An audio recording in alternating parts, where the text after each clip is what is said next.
Hello বন্ধুরা, এখন কথা বলবো ভারত বনাম কুয়েতের ম্যাচ নিয়ে। যুবভারতীতে শেষবারের মতো দেশের জার্সিতে নামবেন সুনীল ছেত্রী।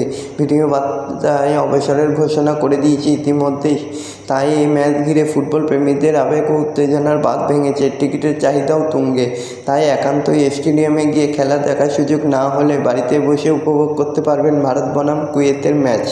তো মঙ্গলবার যুবভারতী ফুটবল ফেডারেশনের তরফে জানা গেছে, আগামী 6 জুনে ম্যাচটি সরাসরি দেখা যাবে স্পোর্টস 18-1, স্পোর্টস 18-2 এবং স্পোর্টস 18-3 চ্যানেলে। সন্ধ্যে 7টায় শুরু ম্যাচ। জিও চ্যানেলেও এই ম্যাচ সম্প্রসারণের দায়িত্ব নেওয়ার অর্থাৎ জিও সিনেমা অ্যাপেই দেখতে পাবেন। সুনীলদের এই ম্যাচটা জিততেই হবে। কুয়েতের ম্যাচটা কলকাতাতে খেলতে চেয়েছিল কোচ ইগর সিতাম। তার উপরে দুদিক থেকে এই ম্যাচটার গুরুত্ব দ্বিগুণ বেড়ে গেছে। প্রথমত ভারতের বিশ্বকাপ যোগ্যতা অর্জনের নির্ণয় পর্বে তৃতীয় রাউন্ডের স্বপ্নকে বাঁচিয়ে রাখতে হলে সুনীলের কাছে এই ম্যাচটা মরণ বাঁচানোর লড়াই হয়ে দাঁড়িয়েছে। কারণ গত 2 ম্যাচে আফগানিস্তানের কাছে ড্র ও পরাস্ত হওয়ায় ভারতের কাজ কঠিন হয়ে দাঁড়িয়েছে। দ্বিতীয়ত, শেষবারের মতো এই ম্যাচে দেশের জার্সি গায়ে চাপিয়ে মাঠে নামতে চলেছে ভারত অধিনায়ক সুনীল ছেত্রী। আশা করা হচ্ছে 60,000-এরও বেশি দর্শক মাঠে আসবেন ওই দিন।